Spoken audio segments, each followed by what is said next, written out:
shoulder stabilization elastic band work for shootists. Generally speaking,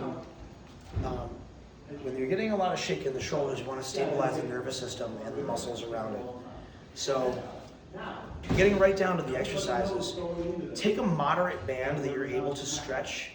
It should have some resistance out a little past shoulder width, but it shouldn't be impossible to stretch there. And repetition is the key, not difficult load. So moderate is better than intense when it comes to the difficulty of the band. So we start with just lateral stabilization. So bring your shoulders down, make your neck long and tall, and just open your grip and just pull your hands apart without bending your elbows very much. Stretching that band out. You can either set a timer for 30 seconds or count to about 15 to 20 repetitions. If you've been doing this for a while and you're in pretty good shape, you can extend that all the way up to a minute per each set. And that's going to be true of all the exercises we do today. So this is the lateral stabilization.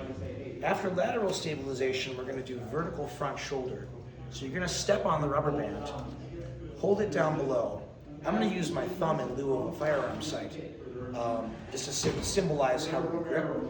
And we're going to take it and press out towards our one-handed firing position and bring it back. Tension should be maintained at the base. Out and press, return. Keep the shoulders stable in its natural firing position. Pressing forward way out of the socket might destabilize you, but that's up to you and your shooting coach. Smith. All right, dog interruption. Come. All right. So you'll just stabilize through, slight press, bring it back to low, stabilize through, bring it back. If you're doing well, you can bring this all the way up to the sight position and level an imaginary sight, or tie a rubber band to an inert firearm trainer. So that's the vertical stabilizing one. Vertical stabilizing part two is take the band, get a solid grip on it, shorten it. Both hands will be held palm down. Lift your high hand up from your bottom hand, trying to minimize the motion of the bottom hand. Don't just press down on purpose, but try to hold it steady as you gently lift up. Again, you want to keep the arms pretty well extended and straight, but don't punch your shoulders in during the exercise. Stay straight, keep your tummy firm. Suck in a little bit. If you ever do yoga, imagine your belly button going to your spine. If you don't do yoga, suck in your gut. And you can do this with both hands. I recommend it with both hands for stability purposes. Having both sides stable will make both sides more stable. So focusing all the work on one side will be counterproductive over time. Sorry, I forgot to do the top hand. Good. Next is going to be the tricep extension model. It's a little bit of a dirty, hairy game, but it's good for stabilizing the shoulders, so we're going to use it. Hold the rubber band so it's coming out of the thumb side of your hand. Stabilize it around your back so you don't get hurt. You can also use a wall if you have an appropriate fixture.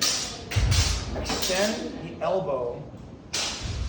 Just straighten your elbow out towards the firing position. You won't be in a perfect firing position most likely, but that's okay. This is for exercise. And bring back to 90 degrees. And again, the load should not be difficult, just moderate, enough to feel it.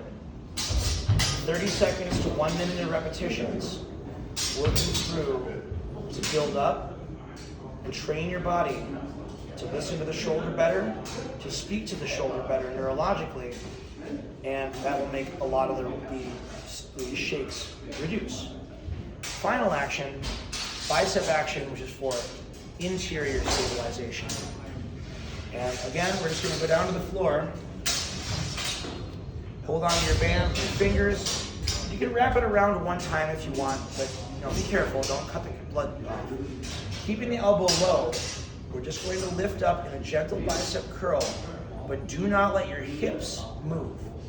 Do not let your shoulder move, and keep your stomach firm. Again, by sucking in that gut, or doing the yoga belly button spine trick.